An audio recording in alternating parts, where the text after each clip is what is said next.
what does that youth movement look like in Florida? How does that look? I mean, the youth movement basically is just like all these years. I think like a lot of kids who were in care just thought that they didn't have a voice.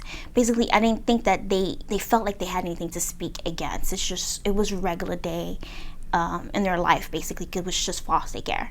And now that we have like a group of people that's given a platform to actually even implant in our head that these things that was done to us was not right, and that there is a way that we could actually help make it better, it makes it like, okay, well, maybe then, this is not right. Maybe I need to stand up.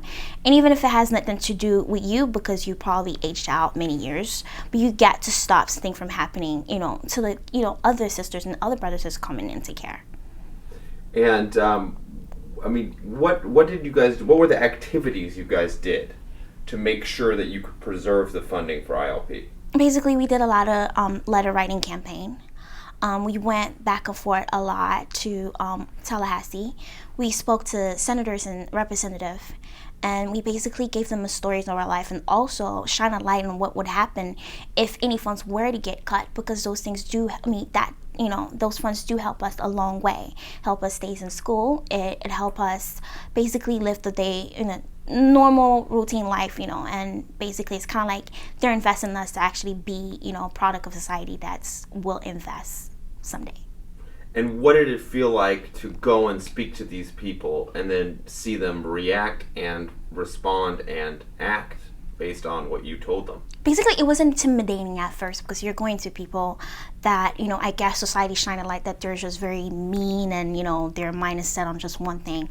But I guess what I was at all is just like a lot of them didn't have any idea of the things that we were going through, because most of them never even actually had a glimpse of our lives. And the fact that, they stood there and they listened and they were like, wow, then we need, to do this and make sure that, we help you guys. And it was basically motivating to even for me in the direction that I even went with my education because of that. What do you mean by that? I mean, before I got into Florida Shine, I've basically wanted to just go into fashion. I live and breathe fashion. And when I got involved and I just really understood that, with everything that was going on in my life, that, the voice that I was given and the equipment that I was even basically thought to actually do a better, job by how I was speaking, I decided then I wanted to go into politics. And basically, I fell in love with it right then and there. Okay, so tell me about your future political career. What's up with that? Well, basically, it's just like I being in DC, being in Tallahassee, I got to see a lot of different faces and backgrounds and people standing for some type of cause, and not a lot of them were standing for the same thing, They had the common idea that, they wanted a better world. But coming into that situation, basically, I just fell in love with it because I felt like if you have a cause, why not, be in politics? That's the only way you can actually alter it in a way. Foster youth as leaders in this country.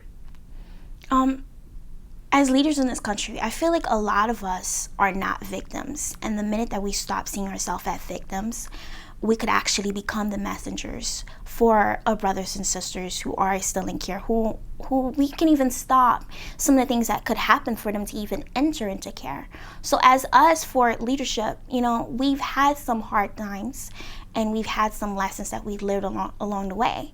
And the hardest sites for us was basically breaking the cycle of whatever we were dealing with.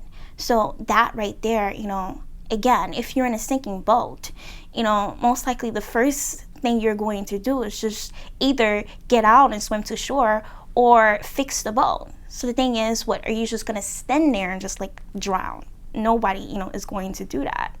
So I guess the situation that we've been given basically helped us, make that decision. What are we going to be, in that sinking ship, or are we actually going to patch it up and get to shore? So do you think you guys have a responsibility to help patch up the bigger ship, right? Yeah, because the thing is just like, who are you to tell me how to fix, the problems in my life or my sister's life. You have no idea. You only know what you've been dealing with in your whole life. So if I'm not speaking up for it, then how would you know how to fix it, basically? So it is our duty to actually stand up and actually, there's going to be a lot of us that is not in our path to actually do it. Our path is just to basically get over the things that we've been through and just have a normal life. But there's other of us that, a seed's been planted in us to actually get up and make a difference, basically.